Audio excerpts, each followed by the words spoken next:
গভীর সমুদ্রে রাশিয়ার পারমাণবিক বজ্রধ্বনি, প্রশান্ত মহাসাগরের বরফ শীতল আর্কটিক থেকে বাল্টিক সাগরের অস্থির জলরাশি, এমনকি কাস্পিয়ান সাগরের শান্ত বুকেও এক অভূতপূর্ব সামরিক মহড়ায় গর্জে উঠেছে রাশিয়ার নৌশক্তি।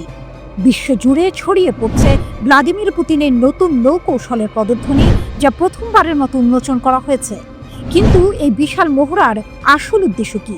শুধুই কি সামরিক প্রস্তুতি, নাকি এর পেছনে লুকিয়ে আছে আরও গভীর কোনো পরিকল্পনা? রাশিয়ার নৌবাহিনী জুলাই স্টর্ম নামক এক বিশাল যুদ্ধ মহড়া শুরু করেছে। এই মহড়া নেতৃত্ব দিচ্ছেন অ্যাডমিরাল মোইসেয়েভ। এর আওতায় প্রশান্ত মহাসাগর, আর্কটিক, বাল্টিক এবং কাস্পিয়ান সাগরের অপারেশনাল জোনগুলোতেও একযোগে চলছে স্থল, সমুদ্র ও বিমান ইউনিটের সম্মিলিত প্রশিক্ষণ। মহড়ার দৃশ্যগুলো যেন হলিউডের অ্যাকশন সিনেমাকেও হার মানায়। আভাচা উপসাগরে অ্যান্টি সাবমেরিন জাহাজগুলো কামান দাগছে, আর কাস্পিয়ান সাগরে ক্ষেপণাস্ত্রবাহী জাহাজগুলো নিখুঁতভাবে লক্ষ্যবস্তু ধ্বংস করছে। মুরমানস্ক অঞ্চলের নর্দার্ন ফ্লিটের যুদ্ধ বিমানগুলো শত্রুর কাল্পনিক লক্ষ্যবস্তুতে বিমান হামলা চালাচ্ছে। এমনকি নৌ বিমান বাহিনীকে দূরপাল্লার ড্রোন শনাক্ত ও ধ্বংস করার দায়িত্ব দেওয়া হয়েছে। হেলিকপ্টারগুলো উদ্ধার অভিযান এবং ডুবোজাহাজ বিরোধী কার্যক্রমে অংশ নিচ্ছে। কামচাটকা উপকূলের কাছে একটি মাল্টি রোল পারমাণবিক ডুবোজাহাজ শত্রুর উপস্থিতি অনুকরণ করে মহড়ায় অংশ নিচ্ছে, যেখানে রাশিয়ান জাহাজগুলো শত্রুপক্ষের ডুবোজাহাজ ট্র্যাক ও ধ্বংস করার অনুশীলন করছে। প্রতিরক্ষা মন্ত্রণালয় জানিয়েছে, এই মহড়ার মূল লক্ষ্য হল উন্নত সামুদ্রিক হুমকি মোকাবিলায় নিজেদের সক্ষমতা পরীক্ষা করা এবং বাস্তব পরিস্থিতিতে নৌবাহিনীর যুদ্ধ প্রস্তুতি যাচাই করা। প্রকাশিত ফুটেজে সরাসরি গোলাবর্ষণ এবং সমন্বিত হামলার কৌশল দেখা গেছে, যা রাশিয়ার সামরিক শক্তির এক ভয়ঙ্কর চিত্র তুলে ধরেছে। পুতিনের নতুন কৌশল শুধু প্রতিরক্ষা নাকি আক্রমণ? কিন্তু এখানেই আসে সেই মোচড়। পুতিন নতুন যে নৌকৌশল উন্মোচন করেছেন, তা কি কেবল প্রতিরক্ষামূলক, নাকি এর আড়ালে রয়েছে বিশ্বের ক্ষমতা সমীকরণে এক নতুন ভারসাম্য তৈরির সুদূর প্রসারী পরিকল্পনা?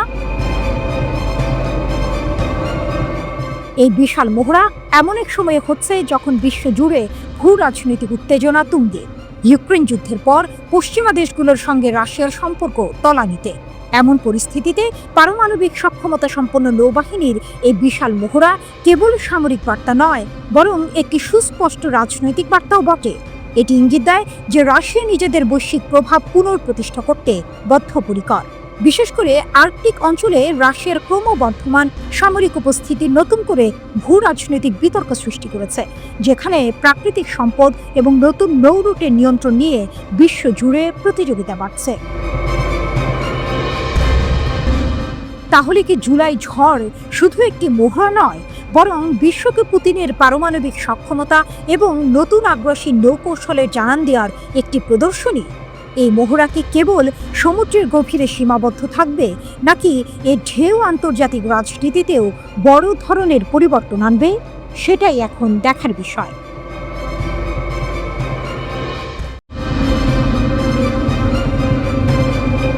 যুদ্ধ, ক্ষমতা টানাপোড়েন আর গোপন কূটনীতির এই সময়ে মস্কোর বুকে ঘটল এক নাটকীয় মোড়, যা হয়তো বদলে দিতে পারে বিশ্ব রাজনীতির গতিপথ।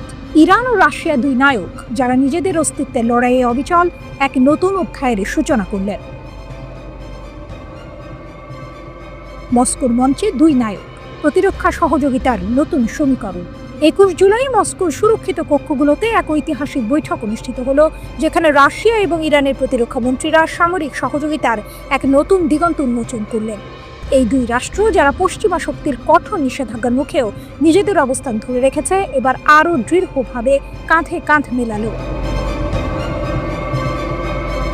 রাশিয়ার প্রতিরক্ষা মন্ত্রী আন্দ্রেই বেলাজভ এবং ইরানের প্রতিরক্ষা মন্ত্রী আজিজ নাসিরজাদে এর এই বৈঠক ছিল দুই দেশের মধ্যে কৌশলগত সম্পর্ক আরও গভীর করার চলমান প্রচেষ্টার অংশ। ইরানের রাষ্ট্রদূত কাজেম জালালি গর্বের সাথে ঘোষণা করলেন, এই বৈঠকের বিষয় ছিল সামরিক এবং প্রতিরক্ষা ক্ষেত্রে দ্বিপাক্ষিক সহযোগিতা জোরদার করা। মস্কোতে ইরানের দূতাবাসের বিবৃতিতে যৌথ প্রতিরক্ষা উদ্যোগের প্রতি দুই দেশের অবিচল অঙ্গীকারের কথাই তুলে ধরা হলো। এ যেন এক শক্তিশালী জোটের আগমনী বার্তা, যা বিশ্বকে নতুন করে ভাবতে বাধ্য করবে। ক্রেমলিনের অন্দরমহলে পারমাণবিক রহস্য, এক মহাকাব্যিক চাল। একই সময়ে ক্রেমলিনের অন্দরমহলে আরও এক গভীর আলোচনা চলছিল। রাশিয়ার প্রেসিডেন্ট ভ্লাদিমির পুতিন ক্রেমলিনে ইরানের শীর্ষ নেতা সাইয়েদ আলী খামেনির সিনিয়র উপদেষ্টা আলী লারিজানিকে স্বাগত জানান। এই বৈঠক কেবল আঞ্চলিক পরিস্থিতি নিয়ে আলোচনা ছিল না, এর কেন্দ্রবিন্দুতে ছিল ইরানের পারমাণবিক ফাইল।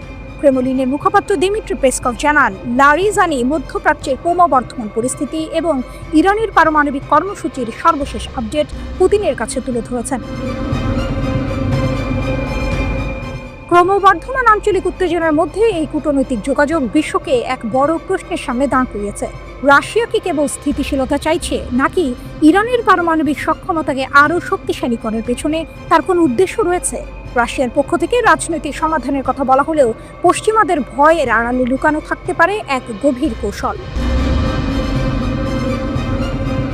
যখন পশ্চিমা বিশ্ব ইরানের পারমাণবিক কর্মসূচি হ্রাস টানার চেষ্টা করছে, তখন রাশিয়ার এই ঘনিষ্ঠতা এক নতুন বার্তা দিচ্ছে।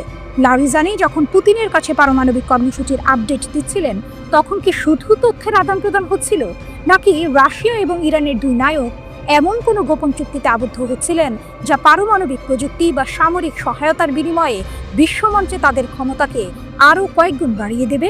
এই বৈঠকগুলো কি কেবল কূটনৈতিক প্রথা মেনে চলা আনুষ্ঠানিকতা ছিল, নাকি এটি ছিল পশ্চিমা বিশ্বের ওপর চাপ সৃষ্টির এক মহাকাব্যিক চাল?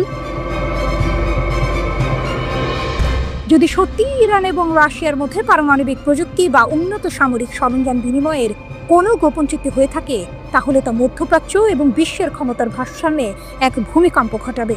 এই দুই নায়কের পদক্ষেপ, যারা একদিকে নিজেদের প্রতিরক্ষা জোরদার করছেন, অন্যদিকে পশ্চিমা আধিপত্যকে চ্যালেঞ্জ জানাচ্ছেন, বিশ্বকে এক নতুন স্নায়ু যুদ্ধের দিকে ঠেলে দিতে পারে।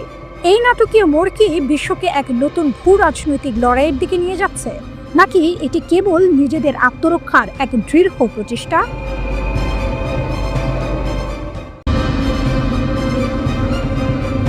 ইসরায়েলের সঙ্গে 12 দিনের সংঘাতের পর ইরান তাদের আকাশ প্রতিরক্ষা ব্যবস্থা মেরামত করে ফেলেছে।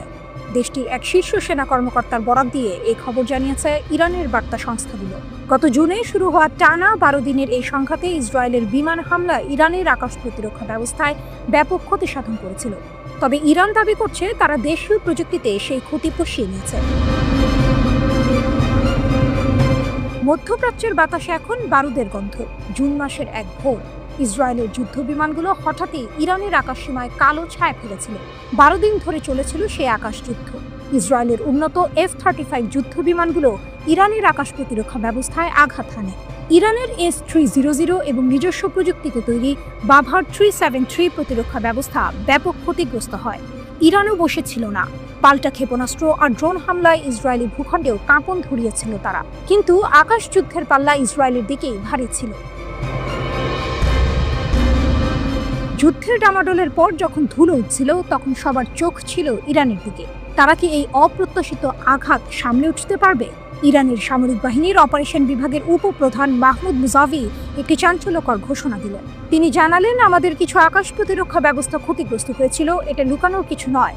কিন্তু আমাদের সহকর্মীরা দেশীয় সম্পদ ব্যবহার করে সেগুলোর বদলে আগে থেকে নিরাপদ জায়গায় মজুত রাখা ব্যবস্থা প্রতিস্থাপন করেছেন, যেন আকাশসীমা সুরক্ষিত থাকে। এই ঘোষণায় একটি নীরব বিস্ময় লুকিয়েছিল।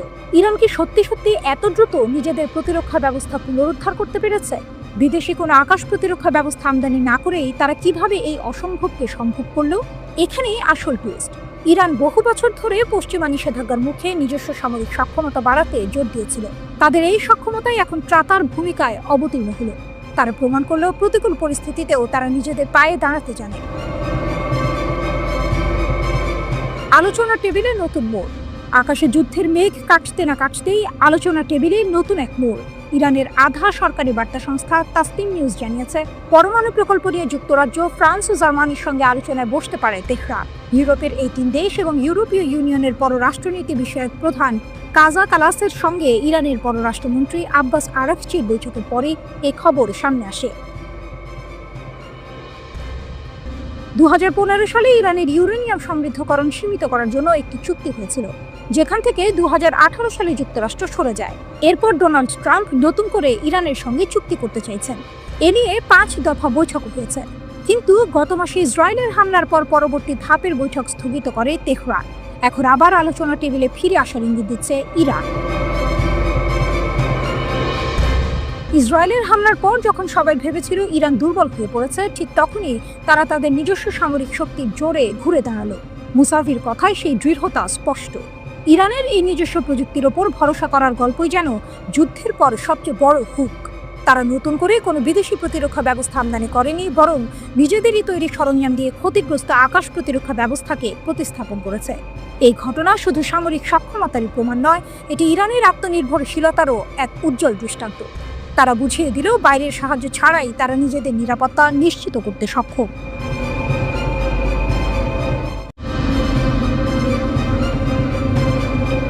যুদ্ধ যখন চাপা পড়ে যায় আলোচনার টেবিলে, তখন কি সব শেষ হয়ে যায়, নাকি পর্দার আড়ালে চলে আরো বড় কোনো খেলা? মধ্যপ্রাচ্যে এখন ঠিক এমনই এক পরিস্থিতি। ইসরায়েলের একের পর এক সামরিক আঘাতে ইরান কি দুর্বল হয়ে গেছে? তেহরান কি হাল ছড়িয়ে দিয়েছে, নাকি আরো বড় কোনো চাল চেলে নিজেদের হারানো প্রভাব ফিরিয়ে আনার চেষ্টা করছে? সিএনএন-এর বিশ্লেষণ। নিঃশব্দে এক নতুন খেলা। মধ্যপ্রাচ্যের বাতাসে এখন চাপা উত্তেজনা। ইরানের প্রক্সি গ্রুপগুলো যেন নতুন করে জেগে উঠেছে। লোহিত সাগরের গুরুত্বপূর্ণ জলপথ, ইরাকের তেলক্ষেত্র, এমনকি লেবাননের সীমান্তের ওপার থেকে আসছে একের পর এক চাঞ্চল্যকর খবর। মনে হচ্ছে ইরান তার আঞ্চলিক প্রভাব পুনর্গঠনের চেষ্টা করছে, যা গত প্রায় 2 বছরের ধ্বংসাত্মক ইসরায়েলি সামরিক অভিযানে অনেকটাই ক্ষয়প্রাপ্ত হয়েছিল। ওয়াশিংটন ইনস্টিটিউটের সিনিয়র ফেলো মাইকেল নাইটস বলেছেন, ইরান কখনোই তাদের গোষ্ঠীগুলোকে পুনরায় সরবরাহ করা বন্ধ করবে না। এই কথাতেই লুকিয়ে আছে পুরো গল্পের মূল সুর। ইসরায়েল ইরানের গুরুত্বপূর্ণ সামরিক ব্যক্তিত্বদের হত্যা করেছে, এমনকি Islamic revolutionary guard corps IRGC প্রধান হোসেন সালামিকে হারানোর পরও ইরান থেমে নেই। ইয়েমেনের আগুন, লোহিত সাগরের নতুন বিপদ। যুদ্ধের মাত্র 3 দিন পরেই লোহিত সাগরে 750 টন ইরানি ক্ষেপণাস্ত্র এবং সামরিক সরঞ্জামবাহী একটি জাহাজ আটক করা হলো। কি ছিল তাতে? ক্ষেপণাস্ত্র, ড্রোন ইঞ্জিন, রাডার সিস্টেম, সবকিছুই যাচ্ছিল ইয়েমেনের হুথিদের কাছে। মার্কিন সামরিক বাহিনী একে ইয়েমেনের ইতিহাসে বৃহত্তর অস্ত্র আটক হিসেবে আখ্যা দিয়েছে, কিন্তু ইরান এই অভিযোগ সম্পূর্ণ অস্বীকার করে একে আমেরিকার প্রতারণামূলক প্রচেষ্টা বলে অভিহিত করেছে। তবে হুথিরা থেমে নেই। সম্প্রতি তারা গ্রিক মালিকানাধীন একটি জাহাজে হামলা চালিয়েছে, যেখানে 4 জন ক্রু সদস্য নিহত, অন্যরা আহত এবং 11 জন নিখোঁজ হয়েছে। কয়েকদিন আগে আরেকটি লাইবেরিয়ার পতাকাবাহী জাহাজে চালকবিহীন নৌকা, ক্ষেপণাস্ত্র এবং ড্রোন ব্যবহার করে হামলা চালানো হয়। কয়েক মাস শান্ত থাকার পর লোহিত সাগরে এই নতুন করে হামলাগুলো কি ইঙ্গিত দিচ্ছে যে ইরান আবার সক্রিয় হয়ে উঠছে? ইরাকের তেলক্ষেত্র, লেবাননের হিজবুল্লাহ। ইরাকের কুর্দি অঞ্চলে ইরান সমর্থিত গোষ্ঠীগুলো তেল উৎপাদনে বিঘ্ন ঘটাচ্ছে। কুর্দি আঞ্চলিক সরকারের একমাত্র কর্মকর্তা অভিযোগ করেছেন, মিলিশিয়াদের দ্বারা ড্রোন হামলার পর মার্কিন কোম্পানি দ্বারা পরিচালিত 2টি সহ 5টি তেলক্ষেত্র ক্ষতিগ্রস্ত হয়েছে। তাদের লক্ষ্য স্পষ্ট, কুর্দিদের অর্থনৈতিকভাবে দুর্বল করা। অন্যদিকে লেবাননের হিজবুল্লাহ গোষ্ঠী, যা একসময় ইরানের সবচেয়ে শক্তিশালী মিত্র ছিল, এখন মারাত্মকভাবে দুর্বল হয়ে পড়েছে। গত বছর ইসরায়েলি হামলায় তাদের সম্মানিত নেতা হাসান নাসরুল্লাহ নিহত হয়েছেন। ডিসেম্বরে সিরিয়ার রাষ্ট্রপতি বাশার আল আসাদের পতনের পর সিরিয়ায় তাদের মূল সরবরাহ পথটিও হারিয়ে গেছে, কিন্তু তবুও ইরান তাদের অস্ত্র সরবরাহ চালিয়ে যাচ্ছে। একজন আঞ্চলিক কর্মকর্তা বলছেন, অবশ্যই ইরানিরা তাদের আলোচনার হাতকে শক্তিশালী করার জন্য তাদের কিছু প্রক্সিকে শক্তিশালী করার চেষ্টা করছে। তবে আরেক সূত্র জানিয়েছে, হিজবুল্লাহ নিজেদের পুনর্গঠিত করার চেষ্টা করছে, কারণ তারা এখন অস্তিত্বের পরিস্থিতিতে রয়েছে। সিরিয়ার নীরব প্রতিরোধ। লেবাননে হিজবুল্লাহকে পুনর্বহাল করার ইরানের প্রচেষ্টা অব্যাহত থাকলেও সিরিয়ার নতুন সরকার ইরানের বিরুদ্ধে কঠোর অবস্থান নিয়েছে। সিরিয়ার স্বরাষ্ট্র মন্ত্রণালয় লেবাননে পাঠানো অস্ত্রের বেশ কয়েকটি চালান আটক করেছে। সম্প্রতি তারা ট্যাঙ্ক বিরোধী কর্নেট ক্ষেপণাস্ত্র পাচারের একটি প্রচেষ্টা ব্যর্থ করেছে, যা শাকসবজি বহনকারী একটি ট্রাকে লুকানো ছিল। ওয়াশিংটন ইনস্টিটিউটের সিনিয়র ফেলো মাইকেল নাইটস বলছেন, আমরা এখনো বিদ্যমান, আমরা অক্ষত, কিছুই পরিবর্তন হয়নি। এই লাইনটি হয়তো ইরানের বর্তমান অবস্থার সবচেয়ে ভালো ব্যাখ্যা। তারা হয়তো ক্ষয়প্রাপ্ত হয়েছে, কিন্তু ভেঙে পড়েনি, বরং পর্দার আড়ালে তারা নিজেদের শক্তি পুনর্গঠনের চেষ্টা করছে, যেন যে কোনো মুহূর্তে তারা আবার পুরনো রূপে ফিরে আসতে পারে।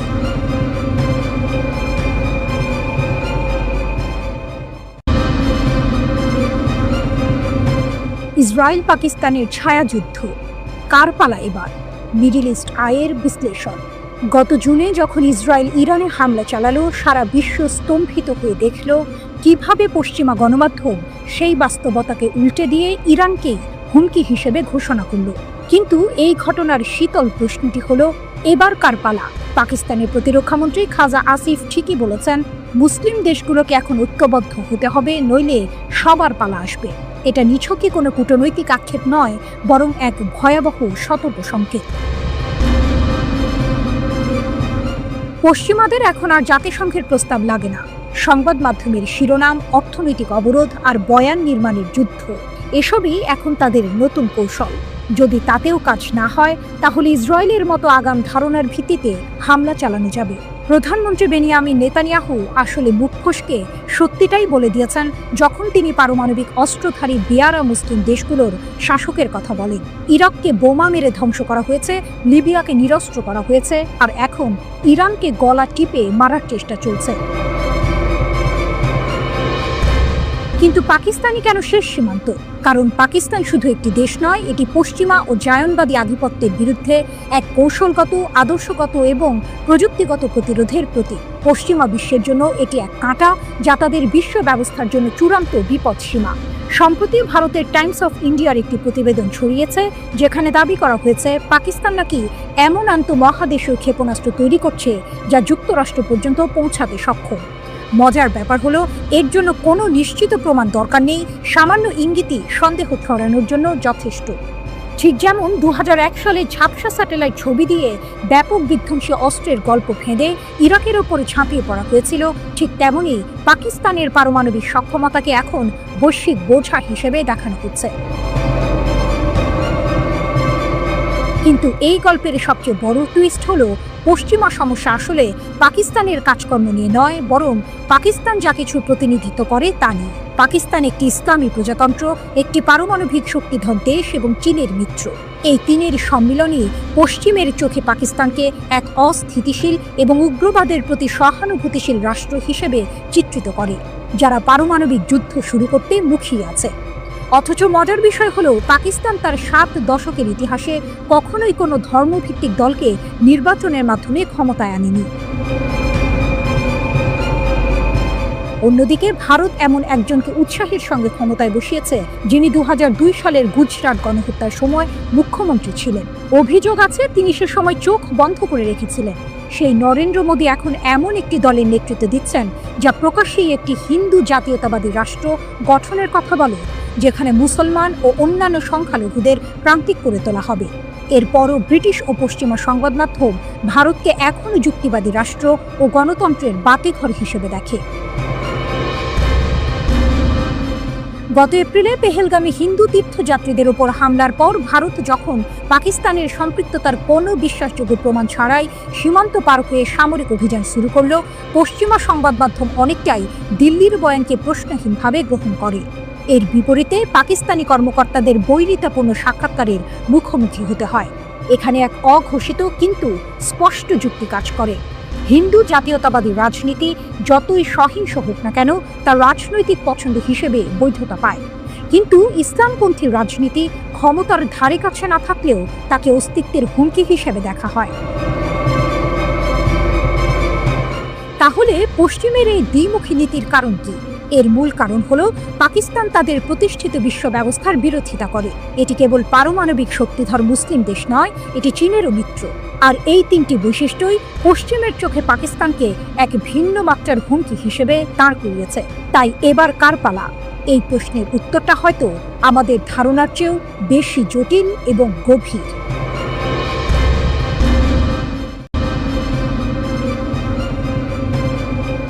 পশ্চিমা নিষেধাজ্ঞার খড়গ ঝুলছে ইরানের উপর।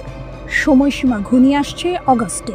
কিন্তু পশ্চিমারা যখন তেহরানকে কোণঠাসা করার চেষ্টা করছে, ইরান তখন তার সামরিক সক্ষমতার এক নতুন দৃষ্টান্ত স্থাপন করেছে, যা ইসরায়েলের অত্যাধুনিক প্রতিরক্ষা ব্যবস্থাকেও চ্যালেঞ্জের মুখে ফেলে দিয়েছে।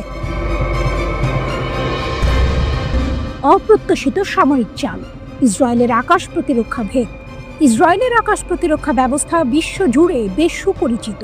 যুক্তরাষ্ট্রের সহায়তায় গড়ে ওঠা এই 4 স্তর বিশিষ্ট প্রতিরক্ষা ব্যবস্থা, যার মধ্যে রয়েছে অ্যারো 3, অ্যারো 2, ডেভিড স্লিং এবং আয়রন ডোম, যে কোনো ক্ষেপণাস্ত্র হামলা প্রতিহত করতে সক্ষম বলে দাবি করা হয়। কিন্তু অপারেশন ট্রু প্রমিস 3-তে ইরান দেখিয়ে দিয়েছে এই ব্যবস্থাতেও ফাঁক থাকতে পারে। আগে ইরান সাধারণত রাতে ব্যাপক আকারে ক্ষেপণাস্ত্র হামলা চালাতো, কিন্তু এবার তারা কৌশল বদলেছে। দিনের বেলায় ছোট ছোট নির্ভুল হামলা চালিয়ে ইসরায়েলের প্রতিরক্ষা ব্যবস্থার প্রতিক্রিয়া পর্যবেক্ষণ করেছে। হামলার পাল্লা, গতিপথ এবং সময় পরিবর্তন করে ইরান ইসরায়েলের প্রতিরক্ষা ব্যবস্থাকে তার সর্বোচ্চ সমন্বয় ক্ষমতার বাইরে নিয়ে যেতে বাধ্য করেছে। ইসরায়েলি ক্ষেপণাস্ত্র বিশেষজ্ঞ কালিস্কির ভাষায়, তারা ইসরায়েলি প্রতিরক্ষা ব্যবস্থাকে বিচ্ছিন্ন করার চেষ্টা করেছে। সবচেয়ে বড় চমক ছিল ইসরায়েলের ফাত্তা-1 হাইপারসনিক ক্ষেপণাস্ত্রের ব্যবহার। এটি শব্দের চেয়ে 10 গুণেরও বেশি গতিতে আঘাত হানতে সক্ষম এবং এর ওয়ারহেড আলাদা হতে পারে, যা এটিকে ট্র্যাক করা আরও কঠিন করে তোলে। ইসরায়েলের সবচেয়ে উন্নত ইন্টারসেপ্টর যেমন অ্যারো 3 এবং ডেভিড স্লিং তত্ত্বীয়ভাবে এমন ক্ষেপণাস্ত্র আটকাতে সক্ষম হলেও ফাত্তা-1 ইসরায়েলের 4টি প্রতিরক্ষা স্তর ভেদ করে লক্ষ্যবস্তুতে আঘাত হানতে সক্ষম হয়েছে।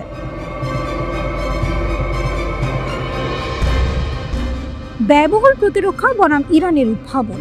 এই হামলার ফলে ইসরায়েলের ইন্টারসেপ্টরের খরচ এবং ঘাটতি প্রকটভাবে সামনে এসেছে। ইসরায়েলকে বাধ্য হয়ে সবচেয়ে বড় হুমকির ক্ষেপণাস্ত্রগুলোকেই কেবল টার্গেট করতে হচ্ছে। এর অর্থ হলো কিছু ক্ষেপণাস্ত্র ইসরায়েলের প্রতিরক্ষা ব্যবস্থা ভেদ করে চলে গেছে। এই ঘটনাগুলো বিশেষ করে সংঘাতের গতি এবং ভৌগোলিক নিয়ন্ত্রণ করার ইরানের ক্ষমতা, কৌশলগত ক্ষমতার ভারসাম্যে একটি উল্লেখযোগ্য পরিবর্তনের ইঙ্গিত দেয়।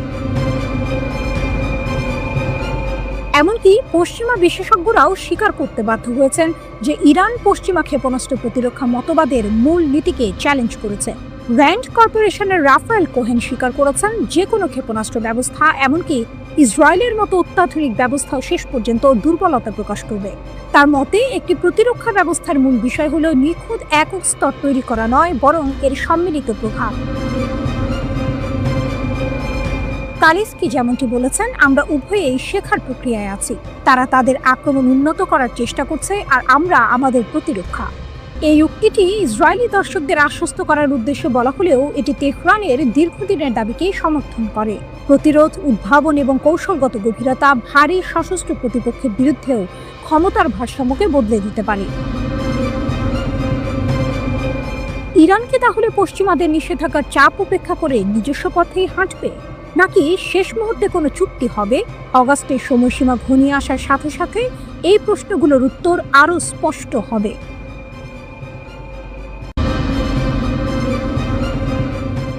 13 জুন ভোরবেলা ইসরায়েলের আগ্রাসন শুরু হয় ইরানের পরমাণু স্থাপনা, সামরিক ঘাঁটি, এমনকি চিকিৎসা কেন্দ্র আর কারাগারে। একের পর এক হামলায় ইরানের শীর্ষ নেতা, কর্মকর্তা সহ বহু নিরীহ মানুষ নিহত হন। যখন মনে হচ্ছিল ইরান হয়তো বড় ধরনের সংকটে পড়তে যাচ্ছে, তখনই সামনে আসেন ইরানের শীর্ষ নেতা আয়াতুল্লাহ আলী খামেনি। তার একটিমাত্র ঘোষণা, ইরানের জাতীয় নিরাপত্তার ওপর যে কোনো আঘাতেরই কঠোর জবাব দেওয়া হবে। পরিস্থিতি সম্পূর্ণ পাল্টে দেয়। কিন্তু কিভাবে তিনি এই যুদ্ধের মোড় ঘুরিয়ে দিলেন? যুদ্ধের শুরুতে শীর্ষ সেনা কর্মকর্তাদের শাহাদাত ইরানের সামরিক চেইন অফ কমান্ড ভেঙে দেওয়ার মতো পরিস্থিতি তৈরি করেছিল। কিন্তু খামেনি সেখানে কোনো বিশৃঙ্খলা হতে দেননি। তিনি অবিশ্বাস্য দ্রুততার সাথে নতুন কমান্ড কাঠামো তৈরি করেন এবং সরাসরি নতুন কমান্ডারদের নিয়োগ দিয়ে সামরিক অভিযান পরিচালনার নির্দেশ দেন। মাত্র কয়েক ঘন্টার ব্যবধানে ইরান সংগঠিত হয়ে তেল আবিবের অস্ত্রাগার, সামরিক ঘাঁটি এবং বিমান প্রতিরক্ষা স্থাপনা লক্ষ্য করে ভয়ঙ্কর পাল্টা হামলা শুরু করে। এই দ্রুত ও কার্যকর পাল্টা জবাবের পেছনে দুটি কারণ ছিল। প্রথমত, ইরান আগে থেকেই সামরিক মহড়ার বিকল্প কমান্ড সেন্টারের প্রশিক্ষণ নিয়ে রেখেছিল। আর দ্বিতীয়ত, খামেনি নিজে সরাসরি সেনাবাহিনীর সর্বাধিনায়কের ভূমিকা পালন করেন, যাতে কোনো সিদ্ধান্তে দেরি না হয়। আধুনিক যুদ্ধে দ্রুত সিদ্ধান্ত গ্রহণ এবং সেগুলো দ্রুত বাস্তবায়ন কতটা জরুরি তা এই ঘটনায় পরিষ্কার হয়ে যায়। ইরান প্রমাণ করে তারা শুধু যুদ্ধ করতে জানে না, বরং আধুনিক যুদ্ধ কৌশলেও তারা পারদর্শী। সাধারণত যুদ্ধকালীন সময়ে শীর্ষ নেতারা পর্দার আড়ালে থেকেই নির্দেশনা দেন, কিন্তু খামেনি ছিলেন ব্যতিক্রম। পুরো সংকটকালে তিনি 3 বার সরাসরি জনগণের উদ্দেশ্যে ভাষণ দেন। তার প্রতিটি ভাষণই ছিল কৌশলগতভাবে দারুণ সময় উপযোগী এবং আত্মবিশ্বাসে পরিপূর্ণ। প্রথম ভাষণটি তিনি দেন যখন ইরানি ক্ষেপণাস্ত্র তেল আবিবে আঘাত হানছিল। এই ভাষণে তিনি সামরিক প্রতিরোধের পাশাপাশি রাজনৈতিক বার্তা দেন এবং ইরানের আত্মরক্ষার অধিকারকে তুলে ধরেন। দ্বিতীয় ভাষণটি আসে ইসরায়েলের বিচ্ছিন্ন পাল্টা হামলার ৬ষ্ঠ দিনে। তিনি শান্ত কিন্তু দৃঢ় কণ্ঠে জনগণকে আশ্বস্ত করেন এবং জানান তার নেতৃত্ব অবিচল। আর তৃতীয় ভাষণে তিনি সরাসরি যুদ্ধবিরতির নামে আত্মসমর্পণের আহ্বান প্রত্যাখ্যান করেন, যা ছিল বিদেশি প্রচারণার বিরুদ্ধে এক কঠিন জবাব। এই ধারাবাহিক বার্তাগুলো জনমনে আস্থা ফিরিয়ে আনে, গুজব এবং শত্রুপক্ষের অপপ্রচারকে ব্যর্থ করে দেয়। ইরানের মানুষের মনোবল ভাঙার বদলে তারা আরও ঐক্যবদ্ধ হয়। ইরানের এই প্রতিরোধ এবং খামেনির নেতৃত্ব আন্তর্জাতিক অঙ্গনেও প্রশংসিত হয়। আল জাজিরা, দ্য গার্ডিয়ানের মতো আন্তর্জাতিক গণমাধ্যমে উঠে আসে যে কিভাবে ইরান সীমিত ক্ষয়ক্ষতির মধ্য দিয়ে ইসরায়েলকে পিছু হটতে বাধ্য করেছে। সামাজিক যোগাযোগ মাধ্যমেও খামেনি আলোচনার কেন্দ্রবিন্দুতে পরিণত হয়। ফলে বিশ্ব জনমতের এক বড় অংশ ইরান এবং তার নেতৃত্বের প্রতি সহানুভূতি এবং সমর্থন দেখায়। যুদ্ধের পরপরই পশ্চিমা মিডিয়াগুলো খামেনির সম্ভাব্য হত্যার গুজব ছড়াতে থাকে, কিন্তু মহরম উপলক্ষে শোক অনুষ্ঠানে তার সরব উপস্থিতি এসব অপপ্রচারের দাঁত ভাঙা জবাব হয়ে দাঁড়ায়। কোনো বক্তব্য না দিয়ে শুধু উপস্থিতির মাধ্যমে তিনি প্রমাণ করেন ইরান নিরাপদ, স্থিতিশীল এবং তার নেতৃত্ব অটুট।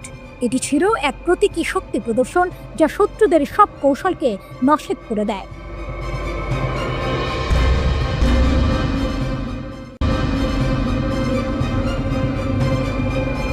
ফাতা-2 ইসরায়েলের জন্য চ্যালেঞ্জ। ইরানের ফাতা-2 ক্ষেপণাস্ত্র প্রচলিত ব্যালিস্টিক ক্ষেপণাস্ত্রের চেয়ে অনেক বেশি উন্নত। এর প্রধান বৈশিষ্ট্য হলো এটি উড়ার সময় দিক পরিবর্তন করতে পারে, যা এটিকে ইসরায়েলের ক্ষেপণাস্ত্র প্রতিরক্ষা ব্যবস্থার জন্য অত্যন্ত কঠিন একটি লক্ষ্যে পরিণত করেছে। ফাতা-2 এর বিশেষত্ব কি? ফাতা-2 এর উড্ডয়ন প্রক্রিয়া কয়েকটি ধাপে সম্পন্ন হয়। বুস্টার বিচ্ছিন্নকরণ। প্রথমে বুস্টার রকেট আলাদা হয়ে যায় এবং ওয়ারহেড বহনকারী গ্লাইড ভেহিকল স্বাধীনভাবে উঠতে শুরু করে। বায়ুমণ্ডলে পুনঃপ্রবেশ। প্রচণ্ড গতিতে বায়ুমণ্ডলে পুনঃপ্রবেশের সময় গ্লাইড ভেহিকল তার বায়ুগতীয় নকশা এবং ছোট তরল জ্বালানি ইঞ্জিন ব্যবহার করে অপ্রত্যাশিতভাবে ম্যানুভার করে। এটি সাধারণত ভূপৃষ্ঠ থেকে 12 থেকে 30 কিলোমিটার উপরে ওঠে। লক্ষ্যের দিকে অগ্রগমন। যখন এটি লক্ষ্যের কাছাকাছি আসে তখন এটি আরও নিচু অবস্থায় নেমে আসে এবং ম্যাক 5 এর বেশি গতিতে তীক্ষ্ণ ও এড়িয়ে যাওয়ার মতো ম্যানুভার করে। এই গতি, তৎপরতা এবং পরিবর্তনশীল উড়ন্ত পথ ফাতা-2কে ট্র্যাক করা বা ইন্টারসেপ্ট করা অত্যন্ত কঠিন করে তোলে। প্রচলিত ব্যালিস্টিক ক্ষেপণাস্ত্রগুলো একটি নির্দিষ্ট প্যারাবোলিক গতিপথ অনুসরণ করে, কিন্তু ফাতা-2 এই প্যাটার্ন ভেঙে দেয়। এটি হাইড্রোসাইন ফুয়েল দ্বারা চালিত। বায়ুগতীয় নিয়ন্ত্রণ পৃষ্ঠতল এবং একটি মুভেবল নজল ব্যবহার করে বায়ুমণ্ডলের মধ্য দিয়ে গ্লাইড করার সময় তার গতিপথ পরিবর্তন করে। ইসরায়েলের আকাশে ড্রাগন টেল দেখার কারণ এটি। এই ক্রমাগত এবং অপ্রত্যাশিত গতিপথ পরিবর্তন ক্ষেপণাস্ত্রটিকে ট্র্যাক করা অত্যন্ত কঠিন করে তোলে। এর অস্থির উড়ন্ত পথ রাডার সিস্টেমকে বিভ্রান্ত করে এবং টার্গেটিং অ্যালগরিদমকে হতবাক করে দেয়, যা আরও প্রচলিত স্থিতিশীল গতিপথ পরিচালনার জন্য ডিজাইন করা হয়েছিল। ফাতা-2 এর মূল অংশ হলো একটি গোলাকার সলিড ফুয়েল ইঞ্জিন। এটি পুনঃপ্রবেশের সময় সুনির্দিষ্ট স্টিয়ারিং এবং নিয়ন্ত্রিত ত্বরণ নিশ্চিত করে।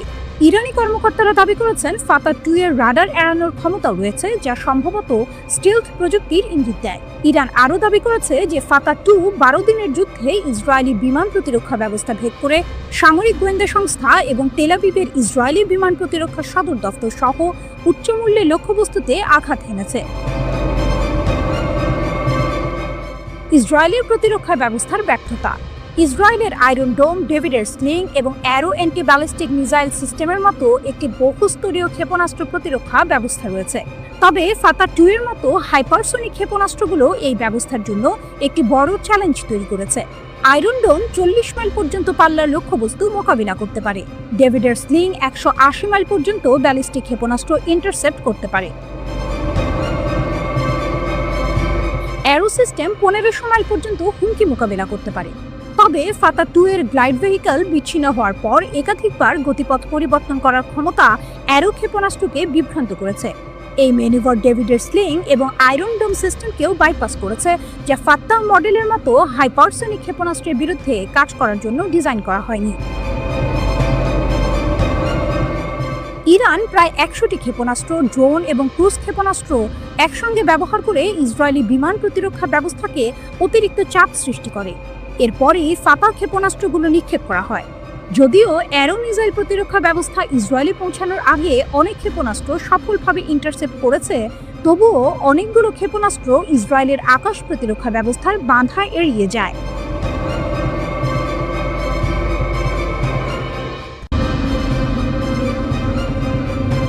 এক অদ্ভুত যুদ্ধ, ইসরায়েল ইরান সংঘাত ও পর্দার আড়ালের রাজনীতি। ১৩ জুন ২০২৫ ভোর ৩টা। ২০০-এরও বেশি ইসরায়েলি যুদ্ধবিমান প্রবেশ করল ইরানের আকাশ সীমায়। তাদের লক্ষ্য ছিল ১০০-টিরও বেশি পারমাণবিক, সামরিক এবং অবকাঠামো লক্ষ্যবস্তু। এটি ছিল একটি সমন্বিত হামলা। এরপরের ১২ দিনের যুদ্ধকে কেউ কেউ বলছেন ইতিহাসের সবচেয়ে অদ্ভুত যুদ্ধ, কারণ এই যুদ্ধের ৩ প্রধান পক্ষ ইরান, ইসরায়েল ও মার্কিন যুক্তরাষ্ট্র প্রত্যেকেই নিজেদের বিজয় দাবি করেছে। ইসরায়েল এই অভিযানের নাম দিয়েছিল অপারেশন রাইজিং লায়ন। ইসরায়েলি প্রধানমন্ত্রী নেতানিয়াহু দাবি করেন এটি ছিল আত্মরক্ষার পদক্ষেপ। কিন্তু অদ্ভুত বিষয় হলো, ইরান কোনো ধরনের উস্কানি দেয়নি। ইসরায়েল হঠাৎ করে বোমা হামলা শুরু করে। গত ৩১ মে জাতিসংঘের পারমাণবিক পর্যবেক্ষণ সংস্থা IAEA এর একটি গোপনীয় প্রতিবেদন ফাঁস হয়েছিল। এতে উল্লেখ করা হয়েছিল যে ইরানের কাছে প্রায় ৪০০ কেজি ৬০% সমৃদ্ধ ইউরেনিয়াম আছে, যা দিয়ে ১০টি পারমাণবিক অস্ত্র তৈরি করা সম্ভব। ইরান পারমাণবিক অস্ত্র তৈরি না করলেও পারে। এই সম্ভাবনাকে কাজে লাগিয়ে আমেরিকা ও ইসরায়েল ইরানকে লক্ষ্যবস্তু বানায়। এই হামলার পেছনে আরও ২টি গুরুত্বপূর্ণ বিষয় কাজ করেছে। প্রথমত, ডোনাল্ড ট্রাম্পের হাতে ইরানের সঙ্গে করা পূর্ববর্তী পরমাণু চুক্তি বাতিল হওয়া।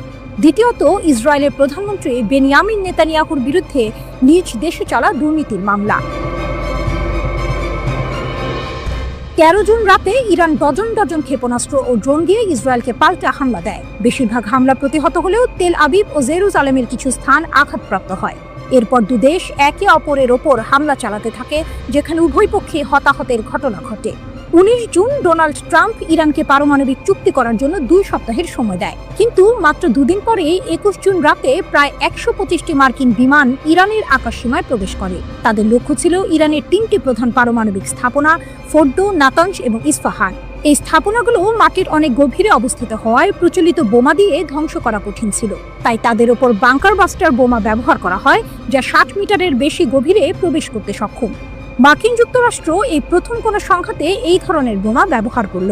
এই মিশনে ব্যবহৃত B-2 স্টেলথ বোমার বিমানটি ৩৫ ঘন্টা উড়ে এই হামলা চালায়। ইস্পাহান পরমাণু কেন্দ্রকে লক্ষ্য করে সাবমেরিন থেকে টমাহক ক্ষেপণাস্ত্র নিক্ষেপ করা হয়েছিল। এই হামলার পর ডোনাল্ড ট্রাম্প এটিকে সফল সামরিক অভিযান হিসেবে ঘোষণা করেন এবং দাবি করেন ইরানের পারমাণবিক সমৃদ্ধকরণ স্থাপনাগুলো সম্পূর্ণ ধ্বংস হয়ে গেছে। ২৩ জুন ইরান পাল্টা হামলা চালায় কাতারের আল উদেইদ আমেরিকান বিমান ঘাঁটিতে। মধ্যপ্রাচ্যে এটি মার্কিন যুক্তরাষ্ট্রের সবচেয়ে বড় সামরিক ঘাঁটি। ইরান ১৯টি ক্ষেপণাস্ত্র নিক্ষেপ করলেও মাত্র একটি বিমান ঘাঁটিতে আঘাত হানে। এতে বড় ধরনের ক্ষতি না হলেও মধ্যপ্রাচ্যের আকাশপথে সব ধরনের বিমান চলাচল প্রায় ৮ থেকে ১০ ঘন্টার জন্য বন্ধ হয়ে যায়। অনেকেই তখন তৃতীয় বিশ্বযুদ্ধের আশঙ্কা করছিলেন। কিন্তু এর পরের দিনই হঠাৎ করে যুদ্ধ থেমে যায়। ডোনাল্ড ট্রাম্প সম্পূর্ণ যুদ্ধবিরতির ঘোষণা করেন। সবার মনে প্রশ্ন জাগে, কি হচ্ছে? ভূ রাজনৈতিক বিশেষজ্ঞরা মনে করেন ইরান এই যুদ্ধ চালিয়ে যেতে চায়নি, কিন্তু ইসরায়েল আগে হামলা করায় ইরান তার জনগণকে বোঝাতে চেয়েছিল যে তারা যথাযথ পাল্টা জবাব দিয়েছে। ২৩ জুনের হামলায় ইরান কাতার ও মার্কিন যুক্তরাষ্ট্রকে আগাম সতর্ক করেছিল, যার ফলে মার্কিন যুক্তরাষ্ট্র তাদের বেশিরভাগ বিমান সরিয়ে নিতে পেরেছিল এবং ক্ষয়ক্ষতির পরিমাণ কম হয়েছিল। ইরানের সর্বোচ্চ নেতা দাবি করেন তাদের পারমাণবিক স্থাপনার তেমন ক্ষতি হয়নি এবং তারা যুদ্ধে জয়ী হয়েছেন। অন্যদিকে ট্রাম্প নিজেকে যুদ্ধ থামানোর নায়ক হিসেবে উপস্থাপন করেন এবং নোবেল পুরস্কারের দাবি করেন। ইসরায়েলি প্রধানমন্ত্রী নেতানিয়াহু নিজেকে বিজয়ী দাবি করেন ইসরায়েল ইরানের সব পারমাণবিক স্থাপনা ধ্বংস করে দিয়েছে। ইসরায়েলিদের মধ্যে ৭০% এই হামলাকে সমর্থন করে। মজার ব্যাপার হলো, ইসরায়েলি বেনিয়ামিন নেতানিয়াহুর বিরুদ্ধে দুর্নীতির ৩টি মামলা চলছে। গাজা ও লেবানন যুদ্ধের কারণে এই বিচার বারবার বিলম্বিত হচ্ছিল। ইরান আক্রমণের মাত্র ১০ দিন আগে ৩ জুন নেতানিয়াহুর দুর্নীতির মামলার জেরা শুরু হয়েছিল। ইসরায়েলের চ্যানেল 12 এর এক জরিপ অনুযায়ী ৫৫% ইসরায়েলি মনে করেন যে নেতানিয়াহু গাজা যুদ্ধ চালিয়ে যাচ্ছেন শুধু ক্ষমতা ধরে রাখার জন্য। সাবেক আইডিএফ জেনারেল ইসরায়েল জিভো নেতানিয়াহুকে ইচ্ছাকৃতভাবে গাজা যুদ্ধ চালিয়ে যাওয়ার জন্য অভিযুক্ত করেছেন, যাতে তিনি জেল এড়াতে পারেন। এই পরিস্থিতিতে প্রশ্ন ওঠে, ইরানকে তবে ইসরায়েলি প্রধানমন্ত্রীর দুর্নীতির বিচার বিলম্বিত করার জন্য আক্রান্ত হয়েছিল? ২৬ জুন ডোনাল্ড ট্রাম্প ইসরায়েলকে নেতানিয়াহুর দুর্নীতির বিচার বাতিল করার নির্দেশ দেন। জবাবে নেতানিয়াহু ট্রাম্পকে ধন্যবাদ জানান। যুদ্ধের সমাপ্তি কে কাকে মানালো? এই ১২ দিনের যুদ্ধে জড়িত অন্তত দুটি দেশেরই যুদ্ধ চালিয়ে যাওয়ার আগ্রহ ছিল না। ট্রাম্পের প্রধান উদ্দেশ্য ছিল নিজেকে নায়ক হিসেবে তুলে ধরে নোবেল পুরস্কার জেতা, তাই তিনি নেতানিয়াহুকে যুদ্ধবিরতিতে রাজি করান। কাতার ইরানের সঙ্গে মধ্যস্থতা করে এবং ইরান মার্কিন যুক্তরাষ্ট্রকে জানায় যে তারা আর হামলা চালাবে না। জবাবে আমেরিকা কোনো ঘাঁটিতে হামলা না করার প্রতিশ্রুতি দেয় এবং ইরান যুদ্ধবিরতিতে রাজি হয়। পারমাণবিক কর্মসূচির ভবিষ্যৎ ও আসল কারণ। ট্রাম্প দাবি করেছেন ইরানের পারমাণবিক কর্মসূচি সম্পূর্ণ ধ্বংস হয়ে গেছে, কিন্তু পেন্টাগনের ডিফেন্স ইন্টেলিজেন্স এজেন্সির প্রাথমিক মূল্যায়ন অনুযায়ী হামলার ফলে কেবল ৩টি পারমাণবিক স্থাপনার উপরের কাঠামো ক্ষতিগ্রস্ত হয়েছে। বোমা ও ক্ষেপণাস্ত্রগুলো সেন্ট্রিফিউজ এবং উচ্চ সমৃদ্ধ ইউরেনিয়াম সম্পূর্ণ ধ্বংস করতে পারেনি। তাদের মতে হামলার আগেই সমৃদ্ধ ইউরেনিয়াম নিরাপদ স্থানে সরিয়ে নেওয়া হয়েছিল এবং এই ১২ দিনের যুদ্ধ ইরানের পারমাণবিক কর্মসূচিকে কয়েক মাস বিলম্বিত করেছে মাত্র। প্রশ্ন হলো, এই যুদ্ধের পর ইরান কি পারমাণবিক অস্ত্র তৈরি বন্ধ করবে নাকি আরও জোরে সোরে এগোবে? ইরানের দৃষ্টিকোণ থেকে তারা এখন দেখেছে যে পারমাণবিক অস্ত্রের সন্দেহ থাকলে যে কোনো দেশ তাদের আক্রমণ করতে পারে, কিন্তু যদি তাদের সত্যিই পারমাণবিক অস্ত্র থাকে তাহলে কেউ আক্রমণ করার সাহস করবে না। উত্তর কোরিয়া এর প্রকৃষ্ট উদাহরণ।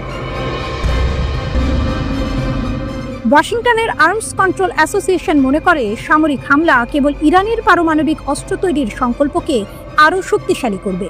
যদিও ইরানের আনুষ্ঠানিক দাবি তাদের পারমাণবিক কর্মসূচি বেসামরিক ও শান্তিপূর্ণ উদ্দেশ্যে। সুপ্রিম লিডার খামেনি ২০০৩ সালে পারমাণবিক অস্ত্র কর্মসূচি স্থগিতের ফতোয়া জারি করেছিলেন, যা আনুষ্ঠানিকভাবে এখনও বাতিল হয়নি। মার্চ ২০২৫-এ মার্কিন director of national intelligence Tulsi Gabbard মার্কিন কংগ্রেসে সাক্ষ্য দিয়েছিলেন যে ইরান পারমাণবিক অস্ত্র তৈরি করছে না, কিন্তু ইসরায়েলের হামলার পর তিনি মত পাল্টে বলেন ইরান সত্যিই পারমাণবিক অস্ত্র তৈরি করছে এবং কয়েক সপ্তাহের মধ্যেই তা প্রস্তুত হতে পারে।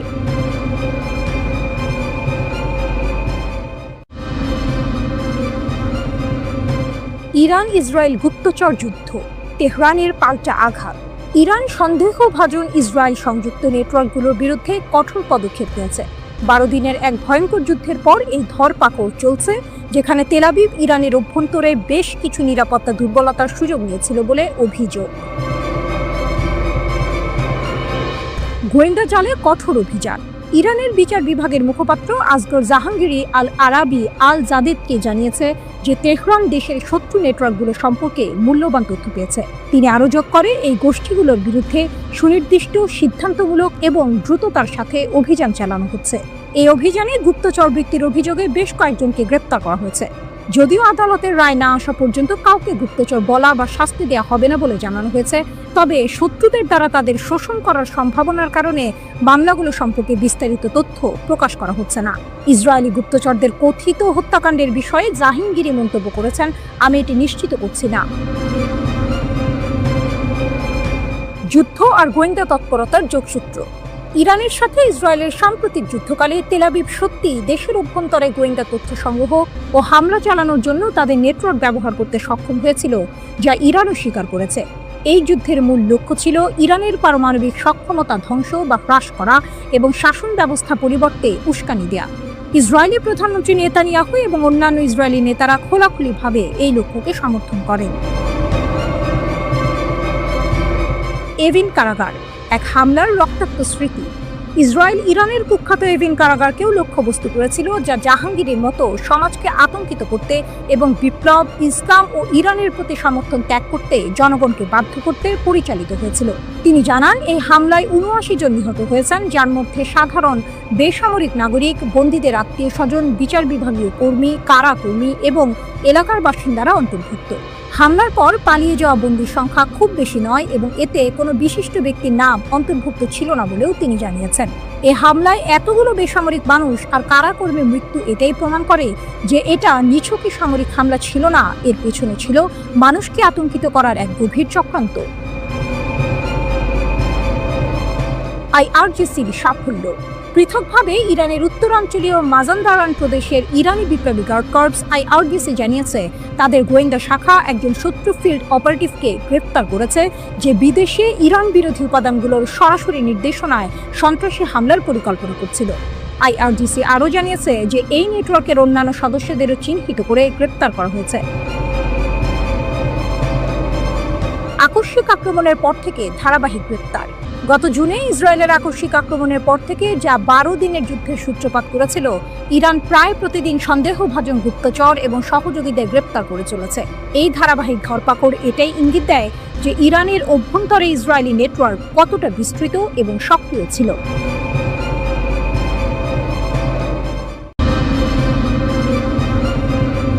মার্কিন ঘাঁটিতে ইরানের হামলায় বড় সড়ক ক্ষতি।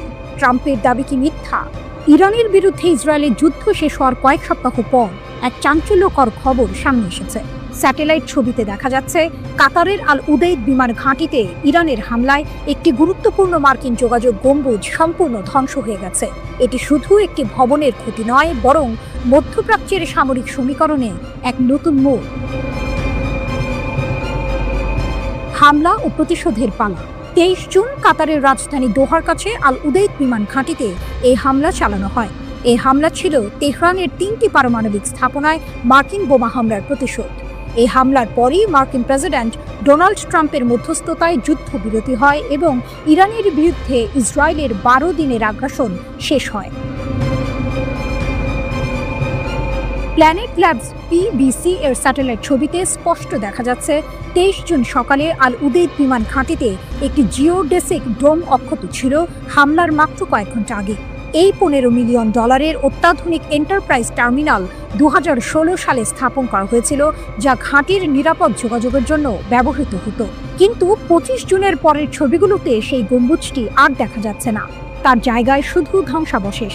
কাছাকাছি একটি কাঠামোরও ক্ষতি হয়েছে, যদিও ঘাঁটির বাকি অংশ অক্ষত রয়েছে।